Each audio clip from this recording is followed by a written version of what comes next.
Dear students, आज हम अपने नेक्स्ट टॉपिक पे बात करने जा रहे हैं, that is the wire bound register, जिसमें हम इसको डिफरेंट तरह से इस्तेमाल करेंगे। नंबर वन, हम इसको इस्तेमाल करेंगे to change the current in circuit. Secondly, हम इसको इस्तेमाल करते हैं टू चेंज द वोल्टेज।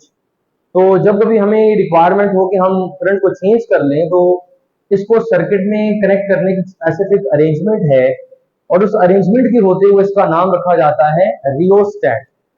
इसमें हम डिटेल में बात करेंगे। इससे पहले हम सेकंड वर्किंग की तरफ चलते हैं कि बाज़ वक़्त हमें सर्किट के अंदर वोल्टेज को चेंज करवाना होता है। तो वोल्टेज के चेंज करवाने की गर्ज से हमें इसकी अरेंजमेंट को चेंज करना पड़ता है, और इस अरेंजमेंट के होते हुए कि जब हमने वोल्टेज को चेंज करवाना है तो हम इसका नाम रख लेते हैं वोल्टेज डिवाइडर। तो हम दोनों सर्किट्स पे जरा नजर लगाएंगे और देखेंगे कि दोनों सर्किट्स में आखिर क्या फर्क है, जिस फर्क की वजह से हमें डिफरेंट आउटपुट्स मिल रहे हैं। सबसे पहले तो देखें स्टूडेंट्स कि जो रियोस्टैट होता है, उस रियोस्टैट का मकसद क्या है? वेरिएबल रेजिस्टर रखना।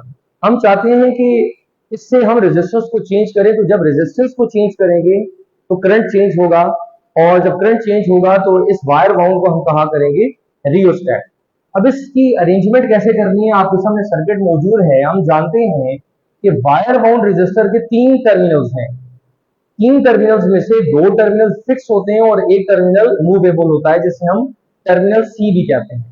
तो आप देख रहे हैं सर्किट के अंदर हमने क्या किया, जो दो फिक्स्ड टर्मिनल्स हैं ए और बी, इन दोनों में से एक को हमने बैटरी के साथ कनेक्ट करना है, और जो दूसरा टर्मिनल है उसको फ्री कर देना है। अब फ्री क्यों कर देना है? क्योंकि हमारी रिक्वायरमेंट है टू चेंज द रेजिस्टर या करंट कंट्रोलर डिवाइस के तौर पर इसको यूज करना। क्योंकि मैं आपको बता चुका हूं कि जब रेजिस्टेंस चेंज होगी तो करंट भी चेंज होगा, और हमारी रिक्वायरमेंट भी करंट को चेंज करवाना है। तो इस मकसद के लिए वोल्टेज का कांस्टेंट होना जरूरी है। अब स्टूडेंट, अगर यहां पर आप सर्किट में देखें, हमने जब इसका टर्मिनल ए फ्री कर दिया तो ए बी के अक्रॉस हमारे पास जो पोटेंशियल डिफरेंस है वो अब क्या होगा? ए बी के अक्रॉस तो पोटेंशियल डिफरेंस हमारे पास जीरो रहेगा, बट ये जो हमारे पास बी सी के दरमियान है, बी बी सी, ये कांस्टेंट हो जाएगा। जब हमारे पास रेजिस्टेंस हम मूव करवाकर या तो सी को बी की तरफ लेकर आएंगे, या हम मूव करवाकर लेकर जाएंगे ए की तरफ, तो रेजिस्टेंस चेंज होगी। बट जब हम सी को एक पॉइंट पर लाकर रोक देंगे तो हमारी रेजिस्टेंस क्या हो जाएगी? कांस्टेंट। बट हमने क्या करना है, करंट को चेंज करवाने के लिए इस सी टर्मिनल को मूव करवाएंगे over the resistance A and B.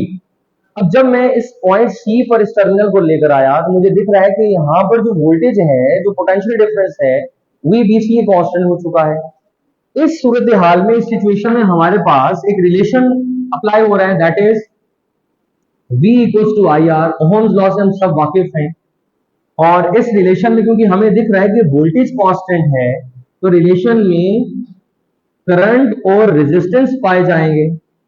इन दोनों के दरमियान रिलेशन पाया जाएगा, और इन दोनों के दरमियान रिलेशन कैसा है? इनवर्स रिलेशन है। अब जब मैं रेजिस्टेंस को इंक्रीज करूंगा तो रेजिस्टेंस के इंक्रीज कर देने से करंट डिक्रीज होगा, एंड वाइस वर्सा, कि जब भी मैं कभी रेजिस्टेंस का चेंज लाऊंगा, इस चेंज की वजह से हमारे पास करंट का चेंज आएगा। सर्किट में एक बार फिर से जरा नजर लगाएंगे कि जब मैं टर्मिनल सी को मूव करवाता हूं टुवर्ड ए, तो लेंथ ऑफ रेजिस्टेंस बढ़ने लग जाती है। रेजिस्टेंस के बढ़ने की वजह से करंट सर्किट में डिक्रीज हो जाएगा। ऑन द अदर हैंड, अगर मैं इस टर्मिनल सी को मूव करवा कर ले जाता हूं टुवर्ड बी, तो हम देख रहे हैं कि लेंथ ऑफ रेजिस्टर डिक्रीज कर रहा है, और रेजिस्टेंस की लेंथ के डिक्रीज हो जाने की वजह से हमारे पास जो करंट का फ्लो है वो भी डिक्रीज कर जाएगा। तो इस तरह से हम स्टूडेंट क्या कर रहे हैं, सर्किट के अंदर हम अपनी अप्लायंस को वेरिएबल करंट प्रोवाइड कर रहे हैं, ताकि हम अपनी मर्जी का जो करंट है उस अप्लायंस तक पहुंचा सकें। दूसरी तरफ हम अगर नजर लगाएं तो दूसरा सर्किट हमारे पास है पोटेंशियल डिवाइडर। अब पोटेंशियल डिवाइडर का मकसद क्या है? वोल्टेज को डिवाइड करना, या इसको यूज करना as the voltage controller device. अब इसको वोल्टेज कंट्रोलर डिवाइस के तौर पर यूज करने के लिए क्या किया जा रहा है? वैसी ही कॉम्बिनेशन है, कोई खास फर्क नहीं है। जस्ट एक फर्क ये कि हमने क्या कर रखा है, टर्मिनल ए को बैटरी के साथ कनेक्ट कर लिया।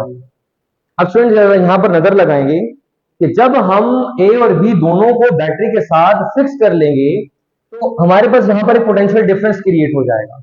अब जब ये पोटेंशियल डिफरेंस क्रिएट होगा तो हमारे पास ए और बी से कांस्टेंट करंट गुजरता रहेगा। तो मैं यहां पर क्या देख रहा हूं कि यहाँ इस रिलेशन में, इस सर्किट में, क्योंकि मुझे वोल्टेज का चेंज करवाना है तो मुझे एक फैक्टर को कांस्टेंट करना है। तो वो फैक्टर कौन सा है? वो फैक्टर है करंट ए बी।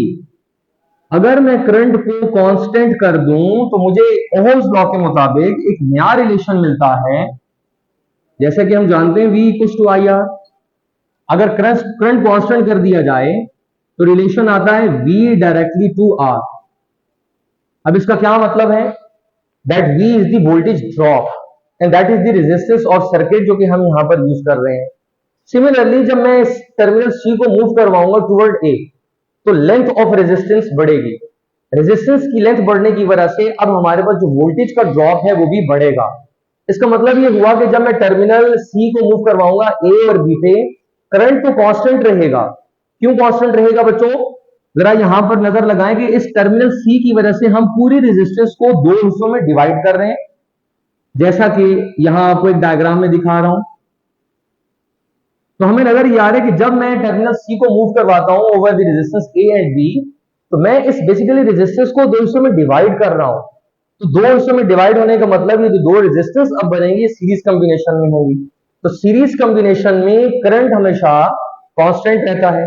बट अब क्या होगा कि जब मैं C को मूव करूंगा A और B पे, तो इस मूवमेंट की वजह से हमारे पास जो रेजिस्टेंस का चेंज आ रहा है, that change will create a difference of potential over A and B। तो जब भी कभी मैं इसको मूव करवाऊंगा तो B और C की मूवमेंट और इस टर्मिनल की मूवमेंट की वजह से वोल्टेज का चेंज आएगा, करंट का चेंज नहीं आएगा। तो इस तरह से मैं क्या करूंगा, जो भी वोल्टेज का चेंज आएगा वो मैं अपनी अप्लायंस को यहां से सप्लाई कर दूंगा। तो इस सर्किट के जरिए हम वोल्टेज को चेंज करेंगे किसी सर्किट के अंदर, ताकि अप्लायंस को उसकी रिक्वायरमेंट का वोल्टेज मिल जाए। जबकि दूसरे सर्किट में हमने देखा कि टर्मिनल को हमने फ्री रखा हुआ था और उस टर्मिनल के फ्री रखने की वजह से हम करंट को चेंज कर रहे थे। तो यहां हमने वायर वाउंड के दो मकासद को स्टूडेंट्स देख लिया कि कभी हम इसको यूज करेंगे टू चेंज द करंट और कभी हम इसको इस्तेमाल करेंगे टू चेंज द वोल्टेज। तो यहां इस लेक्चर को एंड करेंगे।